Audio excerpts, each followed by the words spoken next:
Okay, so let's dive in. So when you join the membership, you can access it two ways. .com is the desktop version, and then the app is the Homeschool Feast. So that is new for this year, and I love the app and how it's laid out, but it's hard to show an app on a call like this. So I'm showing you the desktop version. So I am old school. I like both. I plan my week on the desktop because, like I was just saying to Jamie a second ago, I'm going blind and I need the big desktop to see all the stuff.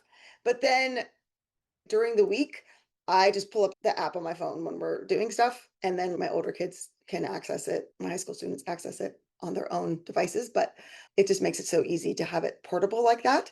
But I do seeing it on the desktop. So I'm going to show you what that is. So let's start off really super big picture, just in case any of you are like totally new to the space. So big picture, the membership in a Gentle Feast is set up in cycles based on how Charlotte Mason used to schedule her history time periods.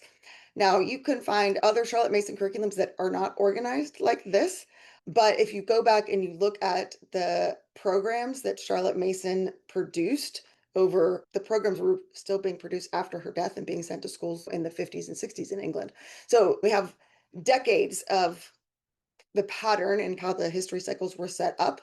So I based the Gentle Feast off of that with my own few little tweaks. But basically, there are different time periods. And in those time periods, your students will have different, what I call streams of history. And it's so different than how typical most homeschool curriculums sequence their history.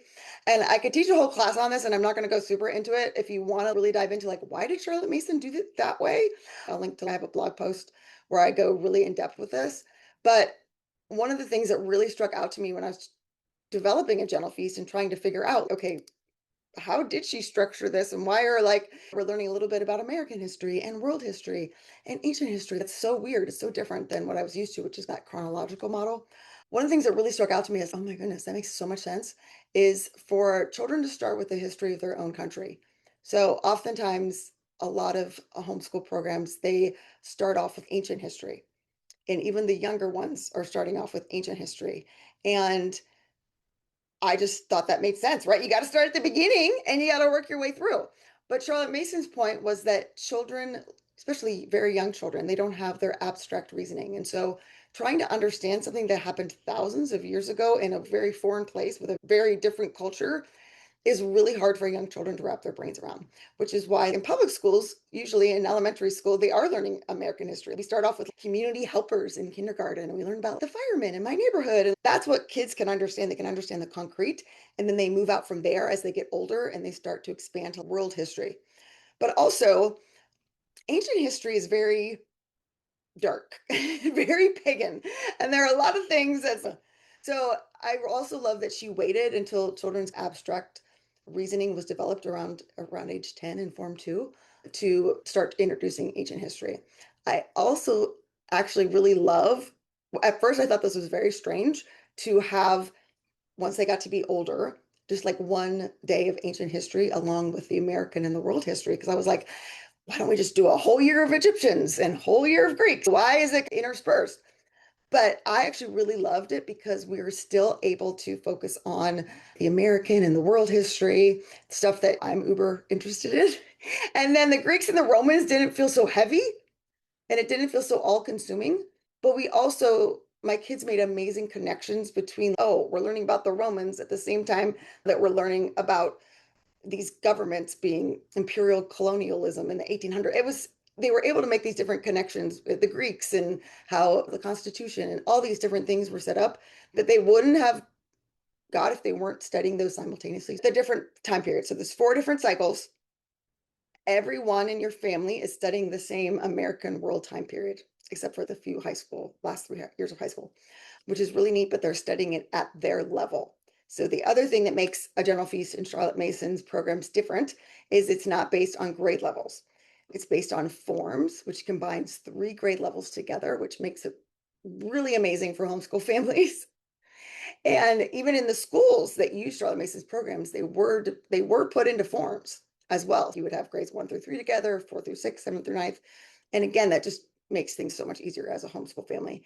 But one of the things that I hear over and over again that people love about the membership is that you do get access to all the plans for all the forms, which makes it even easier to combine for if you have a technical in our American society, fifth grader and a third grader, they would technically would be in two different forms, but you can combine so much and it's so easy because you're literally just going from one screen to the next screen in your membership, which makes it so easy.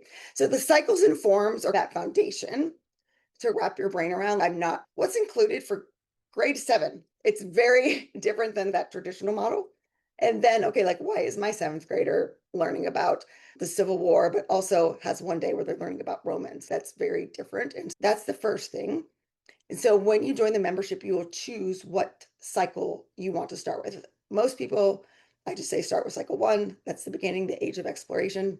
What's also really neat about the way Charlotte Mason did it is you're not only just learning about the history of your own country as you get older, you're learning about what else was happening in the world at the same time.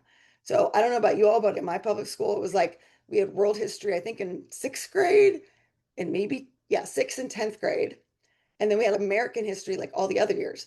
But I never learned that while George Washington was alive, that's also when Catherine the Great of Russia was also alive, or Mozart was also alive at that time period. We never learned about what else was happening. It was just American 1 year, and now we're done. Okay, now we're gonna do World War for 1 year. And I never could make those connections, but it's really cool. I've learned so much about how these different world leaders and everything related to each other. And we miss that when we're just insular in our time periods. So that's the kind of foundation there. So a lot of curriculums, you'll get lesson plans for the different subjects, but no one actually teaches you how to put them together or like, how do you plan your day? Because you could have stacks of teacher guides and all the best lessons, but like, how do I actually put this together on a Tuesday? And how does this actually flow? And how do I not feel like I'm constantly running behind? And so part of what I created when I first started at Gentle Feast was this flow for our days. I call it the feast framework. So I want to show you the membership and I'm going to walk you through what I call the different courses. It helped me once I got this to wrap my brain around my homeschool day because in a Charlotte Mason program, there's so many different subjects, but you don't teach them all every day. And it took me the hard way to figure that out and to figure out, oh, like, how can we do this? Oh, we only do geography twice a week. How would that work? And how to actually organize it, which I think is, gosh, probably 70% of the battle. Because once you can kind of have a flow and a rhythm and you can see how it all fits together, doing the actual lessons, reading the great books, having the discussion, that's the easy part. But when you just have the lesson plans, it can seem so overwhelming, like how in the world do I actually piece this together and what do I do when I start in the morning? So let me share my screen. Now I will show you the desktop version of the membership. Okay, so I'm just going to start with cycle 1 here because it's the first one and it's right here on my little portal. So when you join, you pick a cycle and that will be your cycle for the 26-27 school year. And this is what it looks like inside. So you can see the different forms I was talking about, the different grades. Form 1 is grades 1 through 3. Form 2 is 4 through 6. Form 3 is 7th through 9th. And then there's high school. And when you click on these, then you will see the actual lesson plans. But we're going to start with morning time. So morning time is the appetizer. So really it is easy and it can be so life-giving. We do Bible and one other thing. So in your membership, now you get printable lesson plans, but in the membership are the actual Bible passages. If you want to read them from here, or if you want a different version, you can look up on your lesson plans what the reading is for the day. But this is really great if you are on the go or traveling or need to go to the doctor, or like the million other things we got to do as a homeschool family, just to be able to pull it up on your phone sometimes. So all of that is included. So you have Bible, and my computer is being very slow. Okay, there we go.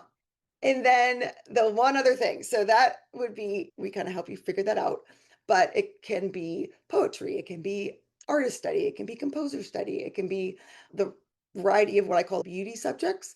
It's a very simple way just to start your day full of beauty and truth and goodness. So these would be what I like to call the beauty subjects here. So you can see all those. So each year You will learn about 3 different artists, 3 different composers, and 3 different poets. And everything you need is right here. You do get links if you want to get them like professionally printed, but you can also just show your kids a picture on your phone sometimes. Really helps. And then there's some like background information about the painting, about the artist. And boy, this is the biography. We always start off the first week with a biography about the artist or the composer or the poet. So let me go to actually like a week where you see the picture. And then there's some background information about the painting and then a few questions to get them thinking. So really easy. So the morning time is all here. It's very simple. It's meant to just open and go in the morning. Y'all, I could never do where I've seen some other morning time. They don't even call it morning time, just some other Charlotte Mason curriculums. And they'll have a guide for hymn study and a guide for poetry and a guide for composer study and a guide for art study. And it's 6 different workbooks you're having to go through every morning. My attention span, I could never do that. So everything is right here all together. And in my brain, that just makes sense. I can't be shuffling 7 different guides. Plus, before my coffee kicks in, I can't even think. So I just literally need to be able to like, oh, wake up, come to the table, be half asleep, and just be able to do this without even really thinking about it. In your membership, you get a ton of printables. There's student notebooks. We'll talk about language arts in a second and literature, but there's also morning time printables. So if you're a person who's, I don't want to look up the art study on my computer or my phone, don't worry. You can print off the morning time companion book and there's lesson plans and the pictures and things like that. Someone once said to me that they thought my curriculum looked like a homeschool curriculum and a Pottery Barn catalog had a baby. And I was like, that is literally the nicest thing anyone has ever said to me. That's literally was my goal. Because if I have to wake up in the morning, I do not want it to look like ugly clip art in black and white. I want it to look like something beautiful and inviting. And I'm like, oh, I actually want to open this and look at this. So I really took a lot of time and money with the design to make it look okay. So here's the new morning time companion books that you can print off if you want them. Again, you don't have to because everything is in the membership. But if you want to have something that you can just open, this comes in here that you can print as well. And the great thing about the membership is that there's 2 different options for morning time. So if you're going back through like cycle 1 for the second time, there are now different options for the artists and the composers in the membership as well. Okay. So let me go back. So that's morning time. Again, very simple. 30 minutes, maybe. Bible and one other thing. Some days are Bible and picture study, that's 15 minutes. Or some days, if you're like my family, we get on rabbit trails, but I try to rein that in as much as I possibly can. Don't want morning time to last all day. Then the next part of our course, our next part of our feast is language arts. So again, even Charlotte Mason, you can have it where people make Charlotte Mason language arts, where it's a workbook for spelling, a workbook for handwriting, a workbook for copywork, a workbook for like you have all these different workbooks. And again, I cannot juggle multiple workbooks with 5 children. I never could. And so the language arts packets that I've created, it combines all of that. So you have the copywork passage already picked out for you. So you don't have to go hunting through books. That's another thing. A lot of Charlotte Mason curriculums is like, have your child pick the copywork passage. That never worked in my house. They would pick the easiest thing ever, or they would spend like an hour. I still haven't decided. I'm like, man, I just put something, write it. Having it all laid out. Again, I just try to make things where we're not spending so much of our time and energy making decisions because that's just exhausting. And they come from the literature or the time period, or they're just beautiful poems that are in the copywork in the language arts packet. And some beginning grammar concepts comes from the copywork passage. It's all just integrated. So you can just spend 10 to 20 minutes maybe a day doing language arts, and you're not spending literally some curriculums. Like when I first started, it was like 45 minutes to an hour of language arts and grammar, and we all wanted to poke our eyes out. So again, simple. You're going to hear me say that so much because you're just planting seeds and you water them and you keep planting them, but you don't have to plant the whole tree on Tuesday.